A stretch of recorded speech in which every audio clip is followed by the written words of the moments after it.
Alan, here we are approaching the end of May and the Boost the Budget campaign.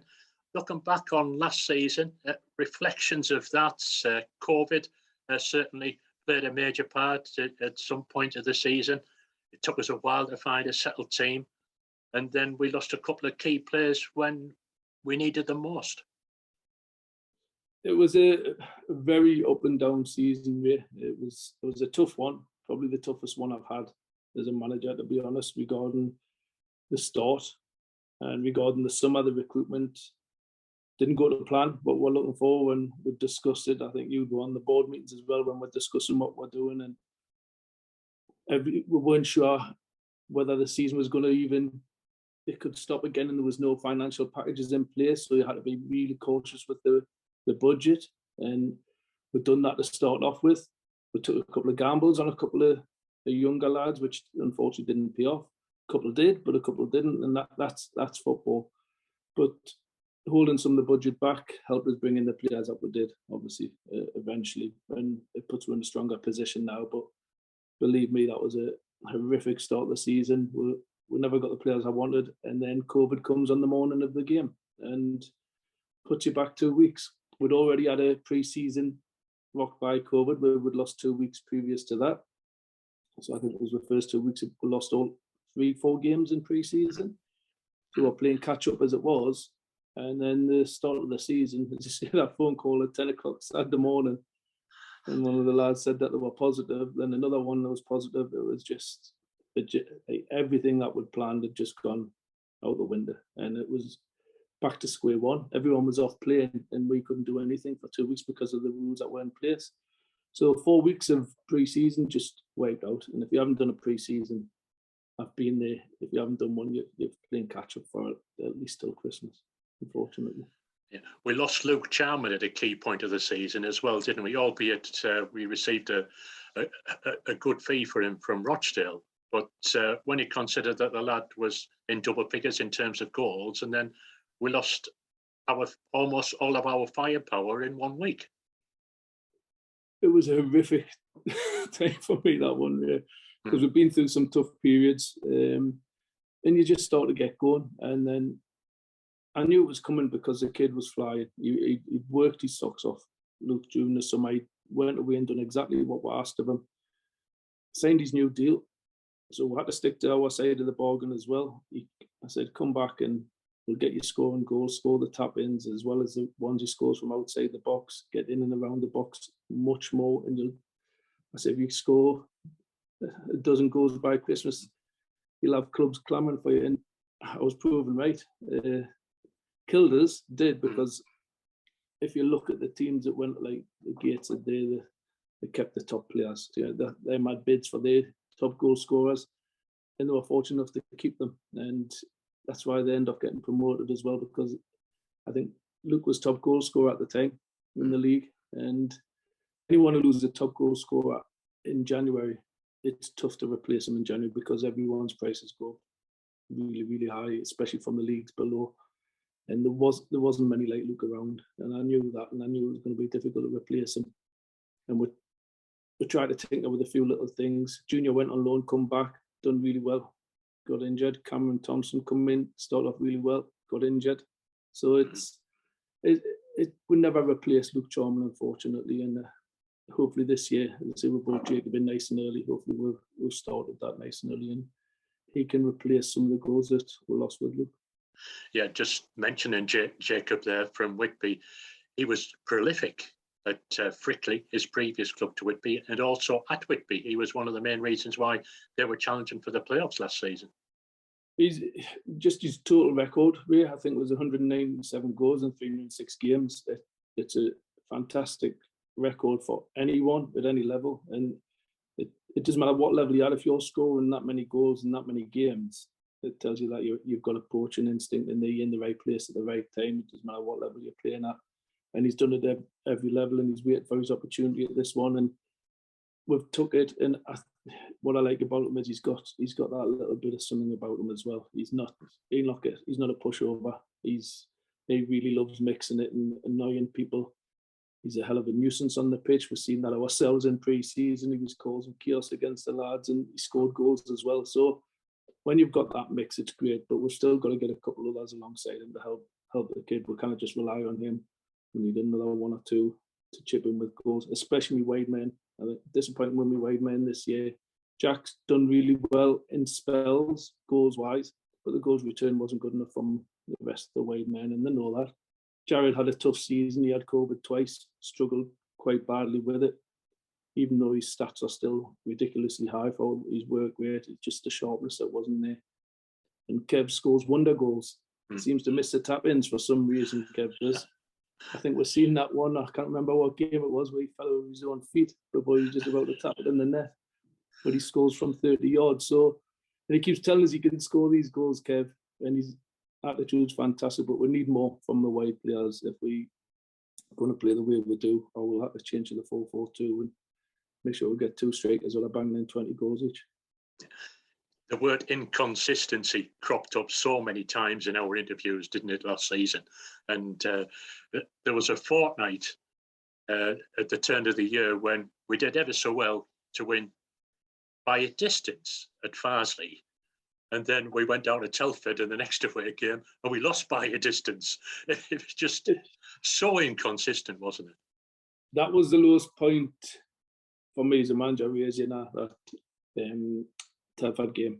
The guy like Farsley there, the lads turned up and they put in a fantastic performance on what can only be described as like a farmer's field. Even Farsley will admit that was really bad. So you go and you think, right, we've got the same team, you put them out again the next game. No different than we would want to play. Totally go and do what he's done again. And it was flat, it was slow. They were expecting just Telford to roll over because Telford was struggling down the bottom. And them's the toughest games for us as the teams down the bottom, because Darlington's still a big game for everyone in this league. It's still seen as a scalp. So everyone raises a game, and that's what they've got to realise. And I've had to change that mentality. And I think I look at it now, what I've got in there, we've slowly changed that mentality. But that inconsistency is the biggest problem in non-league. That's what it's why they're here, unfortunately. That's why the players are at this level, because they can't reach them levels. If they're all good players, but if they're doing it week in, week out, they wouldn't be here. They moved on. Luke Charman, for example, first year he come in, so inconsistent, scores goals, disappeared, scored a goal, disappeared. Second year, so consistent. There every time, he was red hot every single game. So that's what happens, unfortunately, is when you get that consistency, your best players tend to move on. It's not great. I think that's 5 or 6 we've had now that I've lost, and I keep thinking, imagine if I'd kept them. Imagine if I kept Erigo, Justin, Luke, Cams, Will. If you keep them alongside what I've got there, then for me that's a promotion winning team. It's a squad, simple as that, without a shadow of a doubt. So hopefully then the recruitment later on in the season of Adriano, for example, and then we've got Danny Rose, who was on loan from Grimsby.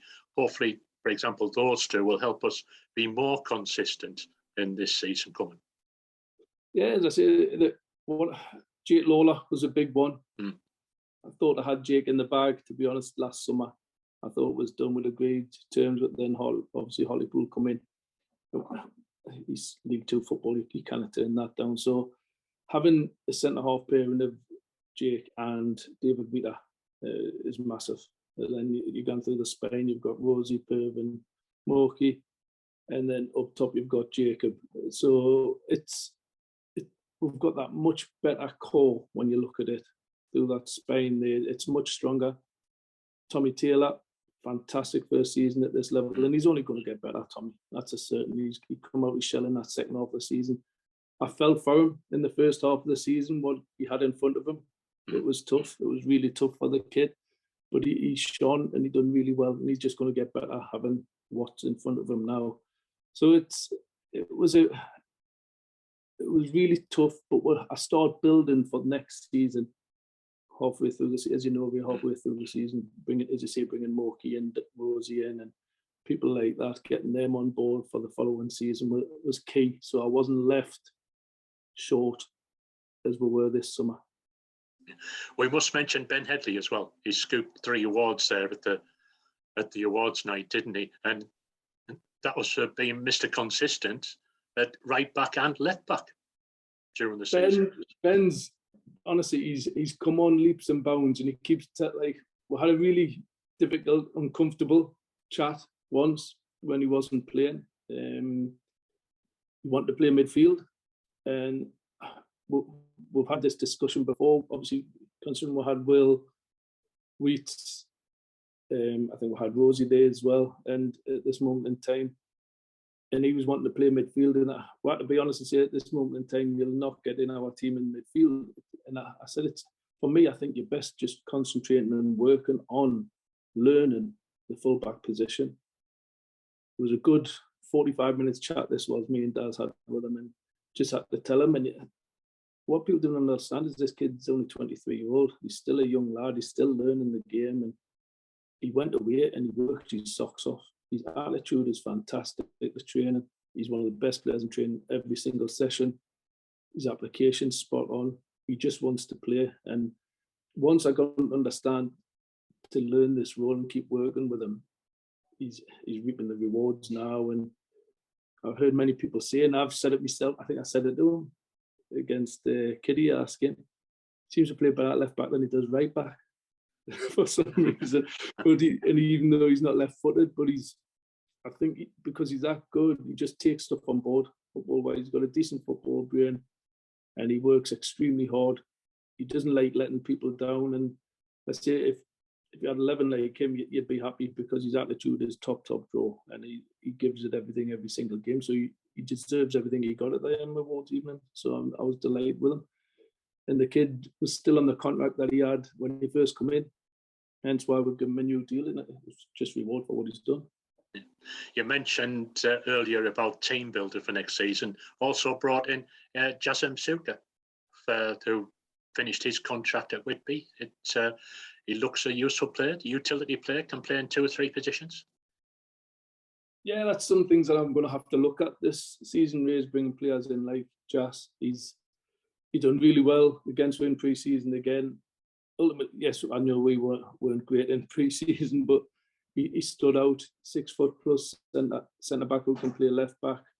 So he's done extremely well, and it's someone that we needed a little bit more height on that back line. Like, we've always had small full backs, and it's great when we've got the ball. I think how many goals did we concede from set players? And it's something that bugs me, is we shouldn't concede as many as we do against set players when we've got some decent organisers in there, but we're still, for some reason, felt a little bit short. And I think the Farsley goal at home probably highlighted it when you look at it.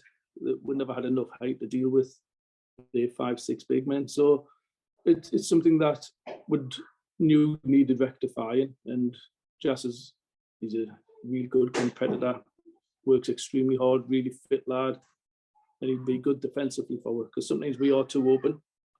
We admit that we do. That's sometimes the way we like to play. So there will be games where we'll play a little bit more open, but there will be games where we'll have to be a little bit more solid. So he gives with that flexibility.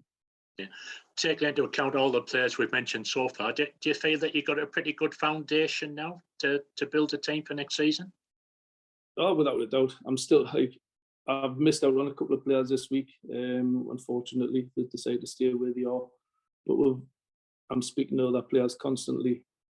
There's a couple that would be really exciting if I could get them in. But it's a big ask. But I've got to try that, because I've got a good core at this moment in time. It's allowing us to try a little bit higher to bring players down. So I can be a little bit more patient because of what I've got. Because if you went through the team now, it's a very good squad to start. You could start the season with that way, and I'd do it as you go. But we know we need competition for places, and I know I need another centre forward without a shadow of a doubt to go along Jacob. But let's say we're not a million miles away, and there's players like our lads are messaging me saying they've had such and such on wanting to come because they've seen our squad. So other players are getting excited by what we've got, which is always good, but ultimately I've got what I've got, and it costs a little bit of money what I've got, because they're all good players. So I've got to be very careful and a little bit picky with what I've got next. It's and booster budget is obviously going to be a big thing on that one. Whether we cannot really ask fans to keep putting in money constantly, but during the difficult time, but without them, we'll not get the players in that we need to push on there. Unfortunately, it's a difficult period for everyone, but booster budget will be a massive help for us. One old chestnut, the old full-time versus part-time theory. There's 2 full-time clubs gone up. Gateshead went up as champions, and York managed to get there through the playoffs. It's again, he had that little edge, didn't he, over the part-time teams that were in there. You could see it in the games as well, Ray. In the games we played against them, you could see it stood out. Unfortunately, you're looking at an hour in, and then we started to deteriorate, and them are still able to keep going. Because you've got to remember, our lads have been at work all day as well, and especially during midweek games, like the York away one, and then obviously the Gateshead one. Them are full time. We'll play them on if they're playing on a Saturday, we'll play them on the Monday or Boxing Day, and them never had a Boxing Day game. We played them on the 28th, so it stuck out like a sore thumb. Them games that's when it come to full time, but then people probably say, "But same for Fylde." But if I remember rightly, that Fylde away from home game, Fylde were well on top. Our better possession would have been 70-30, but we defended really, really well. We were organised and dug in and done what we needed. And I can't remember Fylde having many chances in that game, but it just shows they were a lot fitter than us. We just done really, really well that game. So full time is massive, and it's something that, like I speak to other managers, is the only way really that you're going to get out of this league. It's you need something exceptional to get out of this league as a part-time club. Because you look at the journeys that are coming up, we've just been discussing it. It's never been a northern section of the league anymore. And these lads, if we get some midweekers, Banbury or Gloucester or whatever, because there's 10 really long journeys, it's going to cause a few issues for lads at work. They may be missing because they can't get the time off work. It's all these things that you've got to deal with. Yes, there's other clubs got to deal with that as well. We know that. But we've got to, those Splice, Spenny, have got some treks ahead of it next season, that's a certainty. Yes, we'll be looking forward to Kings Lynn, Banbury and Peterborough Sports. Peterborough Sports is one of the closer ones. It is. I just had a good look on it, and it's absolute madness. But it's so a couple of new teams coming up there. But as I say, it's going to be another difficult season. There's teams pushing on. There's teams come down wanting to go back up. But listen, we'll give it a good go this year. We want to be up there this year. But like I said last season, you look at who's going to be in the top 7, and you can name your usual suspects, and then you've just got to hope one of them, 2 of them, have a little bit of a dip, and you have a good run. So we've got to gear crash that top 7, and I want to try and do that from the very often and get that consistency there and just stay there and get that momentum in there and get the fans behind it. And once we get everyone together there, then we can really have a good push. Yeah. Looking at the medium to long term, you'll have seen the announcement last week, if we kept you up to pace, about the potential new ground. We've got a lot of support from stakeholders, and obviously in 3 or 4 years' time, when we're into the touch and wood, all being well, everybody is okay with it, and that's going to be a big boost for the club, isn't it? And it'll help us towards our ambitions of getting back towards a football league.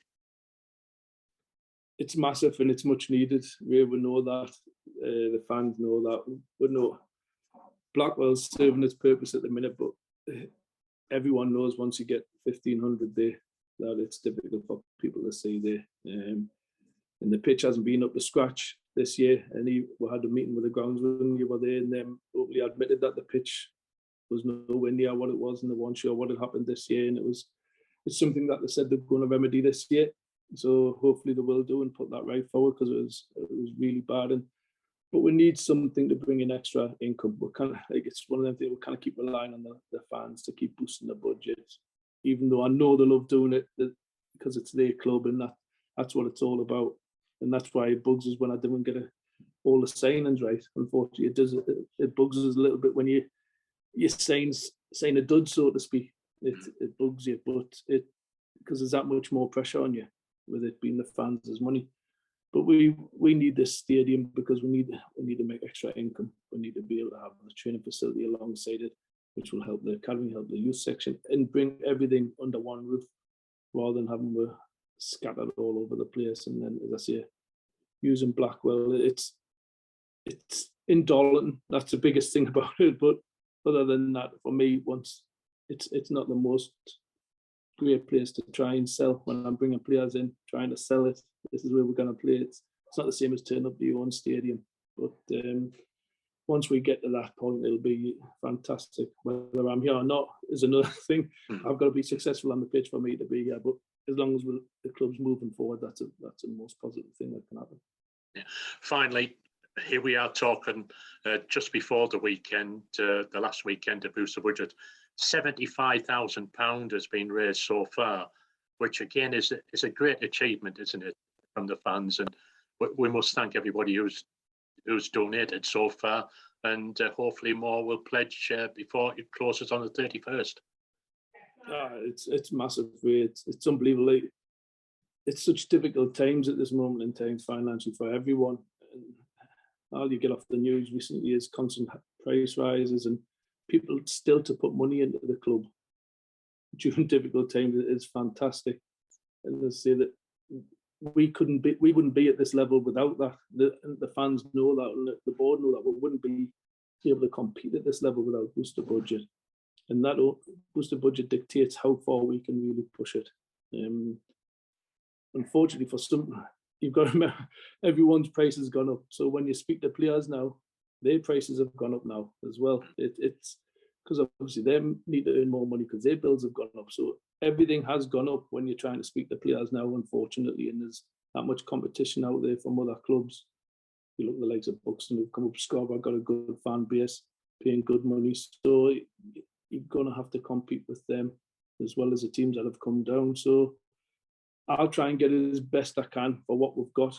Like I said before, it bugs is when some don't work out, and you try to move them on to bring in another one. But not everyone gets them right way all the time. So some you do get wrong, unfortunately. That's football management. But I think we've got quite a lot right this summer in what we've done, what we've recruited. And I think the only thing that probably I got a little bit wrong towards the end of the season was probably handing out contracts just and releasing it just before the end of the season, because the lads that I hadn't spoke to obviously knew that they weren't getting contracts or we hadn't agreed to deal with. That probably lowers a little bit of momentum that you had in them last half a dozen games, and I think I could see that. So bit of a learning curve. Maybe we'll keep it under our own hat at this next year and wait till the end of the season until we start releasing players. But I know the fans are desperate for me to get players on board to help them boost this budget and give them that excitement. But I think that was probably a mistake last year, was signing some players when I could have probably waited a little bit longer. Just signing them to try and get the fans excited. We've done that this year. We've got a really good squad, 14, 15 players to start off with. There's no major changes needed. We need a few tweaks. And as I say, the players I'm speaking to, I can only get them in if we can hit this target. That's the only way I can say. If we hit the target, it gives me much more competition, like more firepower to bring in the players that I would love to bring in. And it's unfortunately sometimes real money talks, doesn't it? You kind of think anything about it. Lads traveling from certain distances and whatnot. It's sometimes you kind of compete with finances or enough elsewhere. But nevertheless, let's hope everybody continues to contribute and gives everybody a good summer. That's it. It's if we can hit the target though, it would be amazing. We can hit that. If we can hit that Booster Budget target, then I can all of a sudden then look at players and bring some in. But we need a good refresh, good summer, and then once we start pre-season, get everyone back in Blackwell, back on the road, and watch the lads and watch them slowly come together. But as I say, I'm quite happy with what I've got. but I want to add to it. That's a certainty, and only way doing that is through the fans.